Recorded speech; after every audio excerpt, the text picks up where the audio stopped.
দোল পূর্ণিমা নিশি নির্মল আকাশ, মৃদুমন্ত বহিতেছে মলয় বাতাস।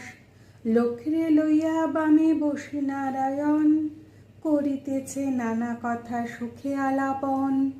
সহসা নারদ তথা করি আগমন, ভক্তি ভরে উভয়ের বন্দিল চরণ। লক্ষ্মীরে প্রণামে মুনি কর জোরে কয়, তোমার অপার মায়া বুঝিবার নয়।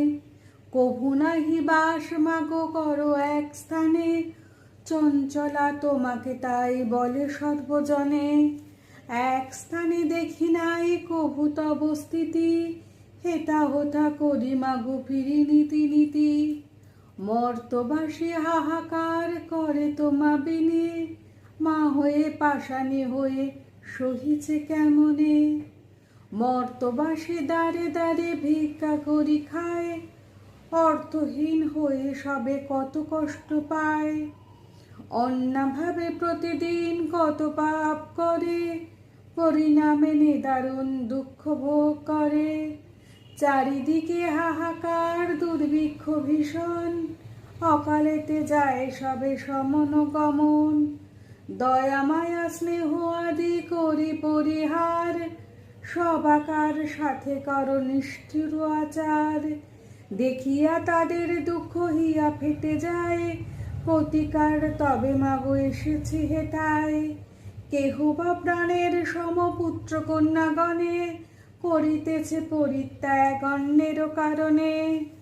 বলো মাগো দয়াময়ী কি পাপের ফলে, দারুণ দুর্ভিক্ষ সদা মর্তবাসী জলে। মুনি বাক্য শুনি দেবী দুঃখিত অন্তরে, কহিলেই নতপর ক্ষুণ্ণ মুনিবরে। মর্তবাসী কষ্ট পায় দুঃখের বিষয়, কুকর্মের ফল ঋষি জানিও নিশ্চয়। সদাচার ছাড়ি সবে কদাচারে রত, সে কারণে মর্তবাসী দুঃখ পায় তত। চঞ্চলা আমায় বলে কিসের কারণ, বলিতেছি তাহারি করহ শ্রবণ। লক্ষ্মী স্বরূপী নারী করিয়া সৃজন, পাঠায়েছি মর্তলোকে সুখের কারণ। ক্ষণিক সুখের লাগি ভুলিয়া আমায়, অকাজে কুকাজে তারা সংসার মজায়। দিবাভাগে নিত্যা যায় মনে অহংকার, আলস্য কলহ মিথ্যা ঘিরিছে সংসার। নাদায় প্রদীপ তারা প্রতি সন্ধ্যাকালে, সতীর সিন্দুর শোভা নাহি